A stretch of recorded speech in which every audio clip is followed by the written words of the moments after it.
it's Abby. Welcome to my channel, or welcome back to my channel. This video is a vlog of my Summerween reading list. This is my first year participating in Summerween, but has been running for a while. I'll link the original creator below. I have my Halloween shirt on, but it is like 90 degrees out right now, but very fitting for Summerween. We'll start with the books I'm going to be reading this week. We have Morgana and Oz. This is the book that I chose for a book to read at night or in the dark, because I am a little bit of a scaredy cat and I don't really want to read creepy stuff before bed. But this is a graphic novel that is a webtoon, and I've been excited to get into this one. I'm really happy to be doing Summerween this year because I always have so many books I want to read in the fall. Books with autumn vibes, but then fall is too quick and I don't have time to read them all. So this will be a great thing this year to try to get through some of the books on my physical TBR. And going along those lines, we have In These Hollowed Halls, which is my book for a book that's been on your TBR for more than a year. This has been on my TBR for more than 2 years.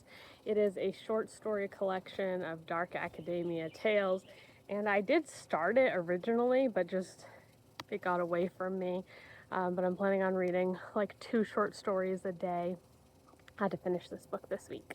For a book with the sky on the cover, we have A Discovery of Witches by Deborah Harkness. This was a book that my husband picked out for me last fall, and I just didn't get to it. But I'm excited to read it. I've heard good things about both the series and the show, and so this is my book with the sky on it. My thriller horror pick is Eileen by Otessa Mosfett. And I'm also reading this book for another vlog that I'm doing, so it seemed like the perfect time to read it. I did actually start it last night, so I've jumped ahead a little bit, and I'm really enjoying it so far. It's beautifully written. I have not read anything else by this author up to this point, and so I'm excited to kind of have this dip my toes into that. And then for my last prompt, the pick a novella, manga, or audiobook, I'm reading 2 manga, Call of the Night Volume 5 and Dan Da Dan Volume 13. These are where I am in both of these series. This is a series about vampires, and this is a series about a boy who believes in aliens and a girl who believes in ghosts, and them encountering both in real life. I'm sure you've heard of Dan Da Dan, but Call of the Night is a really cute series about a boy with insomnia who goes out one night and runs into a vampire, and then decides that he would like to be a vampire, but she tells him that he must fall in love with her for that to be able to happen. And this is neither of those characters. But yeah, this is my TBR for the week. We'll see what I get through, but I'm just excited to go on this journey and have a good time with you guys.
So I do a pretty terrible job of updating as I go, but at this check-in, I have finished Call of the Night. I read volume 5, and then I immediately read volume 6. I own like 6 through like whatever's currently out, something in the teens. So I just picked this up because ended on a cliffhanger, and honestly I just want to keep reading more of this series. Right now we have found out about this vampire and kind of their backstory, and then we have this vampire hunter lady, and we're figuring out how she is killing vampires, and so now there's kind of like a mystery element that they're trying to solve in the meantime. And so this is just a really good series, and I'm enjoying the anime. The second season is out now. I have not watched all of the first season because I just got into this recently. But if you're looking for a fun, easy, spooky time read, this is a good series to check out manga-wise. And then for a book to read at night or in the dark, I read Morgana and Oz. This series is very cute. Morgana is a witch. She comes from a very prestigious family, but she is actually not very good at being a witch. And Oz is a vampire, and their vampire clan has been kind of at odds with the Winterberry witches for a long time. We don't really know the history there. But the witches seem like they're trying to make things better, like end this feud. So they all meet together to try to do that. But at this dinner, the vampires get cursed, and so they are now in a worse place than they were at the beginning. And then this one, I immediately went to the bookstore and picked up the second one because it also ended on a cliffhanger. Unfortunately, this one, there's not a third volume out, so this ended on a cliffhanger as well.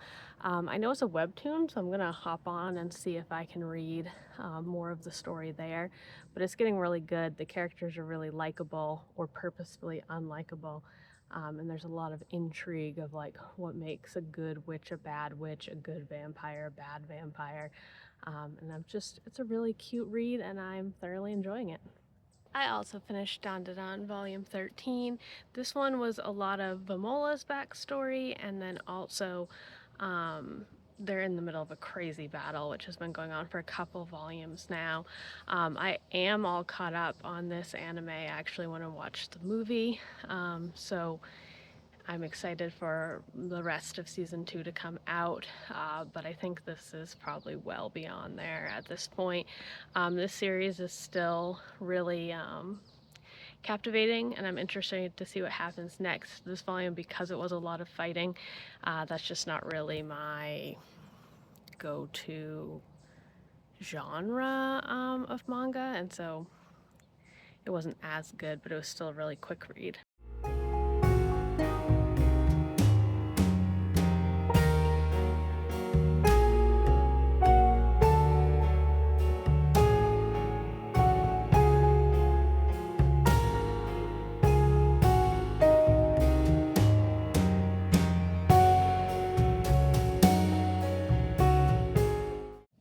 Well, that was quite the well-written but incredibly depressing story. More thoughts later, but I just finished this. Another reading update. I haven't just been reading manga and graphic novels. I had finished In These Hollowed Halls. It is quite long, but I didn't read all of it because I had already started it before, so I kind of skim read those 3 short stories I had already read. And being a short story collection, there were stories that I really enjoyed and stories that were just okay. I really liked the sabbatical. I thought that it was a good mystery of like why certain people are acting certain ways. Also, because these are short stories, I'm not going to really tell you anything about them. But I thought the sabbatical was good, and it was in more of the mystery realm. The Hare and the Hound dealt with kind of like ancient magic and retribution, and I really enjoyed that one. I'm gonna have to check out something else by Kelly Andrews. I liked 1,000 Ships by Kate Weinberg. I already had the truants on my TBR for the fall, and it's a like prequel short story to that collection. Four Funerals was really like, I used to be a teacher myself. I taught for 9 years, and it just gave me like, in the pit of my stomach, just really like upsetting. I thought that X House needed to be much longer. It would be a really intriguing like novella. It couldn't really get you to care about the characters in that short amount of time, but an all-girls boarding school where there's mysterious deaths happening, I thought would be really interesting. And then The Professor of Ontography by Helen Grant, just a great classic gothic story. Weekend at Birdie's I didn't like as much as ML Rio's other stuff, but it was one of the more interesting ones in the book. And I think that's probably it. Olivia Blake's was another one that I thought was an intriguing premise, but I just didn't like the story as much, which is really how her stuff goes for me all the time, is I really like the ideas of her stories, but then when I go to actually read them, oftentimes I don't end up enjoying them. So take that as you will, but this is a good way to get introduced to some new authors that you might not be familiar with in the dark academia sphere, and so in that case I would recommend it. So next we have Eileen by Otessa Moshfit, and this is like 250 pages, and pretty much nothing happens for 200 pages, and then the last 50 everything falls apart, which I should have guessed from the fact that it says it has a very Shirley Jackson feel and a Hitchcockian kind of twist to it. This story follows Eileen, who is a completely ordinary girl with an alcoholic father, a dead mother, and a sister who could care less about the dad. And she works at an all-boys prison for like delinquents, and she hates her life. It's just a very mundane life. She hates herself, she hates her father, she hates her job, and she kind of just lives like a slovenly existence until Rebecca comes to the prison. And Rebecca is the new like education director, and Eileen immediately develops a crush on her, although she says it's not a crush, but like an obsession with Rebecca, and this obsession leads to some terrible things happening. They were not really the terrible things that I expected to happen, but you kind of get lulled into this sense of the mundane, and so you don't really, I don't know, like I could have guessed where we were headed, but instead I was just kind of like bogged down in like the muck.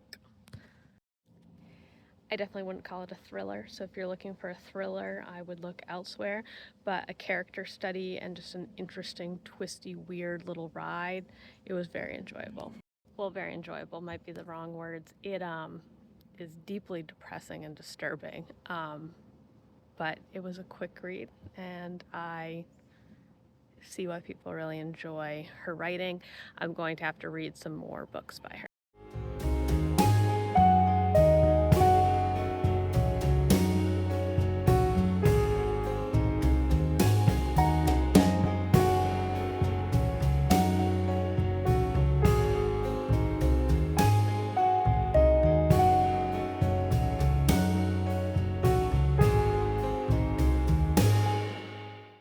Alright, final update. I did not get through A Discovery of Witches, but I'm really enjoying it. I got 200 pages into it. I've been both reading physically and listening to the audiobook. It follows Diana, who is a witch, descendant of both the bishops and the proctors from the Salem witch trials.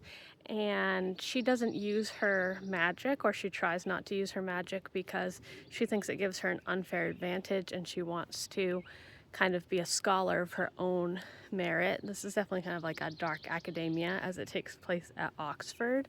But she also doesn't really want to use magic because she believes that her parents were killed because they were witches. She one day gets a manuscript. She's studying alchemy, and so she gets this manuscript and she opens it, but it has like magic aura around it, and then it turns out that this is a manuscript that's been missing for a long time. The witches, the vampires, the demons, everyone wants access to this manuscript, and she's the only one who's been able to recall it from the stacks at Oxford. but she doesn't really know how she did that or anything about that. But she is befriended by a vampire named Matthew, who has his own reasons for wanting the manuscript, but it's also kind of a love story as they grow attached to each other. And yeah, I'm 200 pages in. It's almost 600 pages long, so definitely not going to finish it this week, but I'm definitely going to finish it. I'm really enjoying it. So as far as Summerween goes, I got through 3 manga, 2 graphic novels, a short story collection, a novel, and 200 pages of another novel. So I think that that's a pretty successful first time doing Summerween. Let me know in the comments below if you've read any of these books and also if you participated in Summerween as well. And I look forward to trying this again next year. Let me know if there's any other reading challenges that you think that I would like or that you'd like to see me do. And I'll see you next time.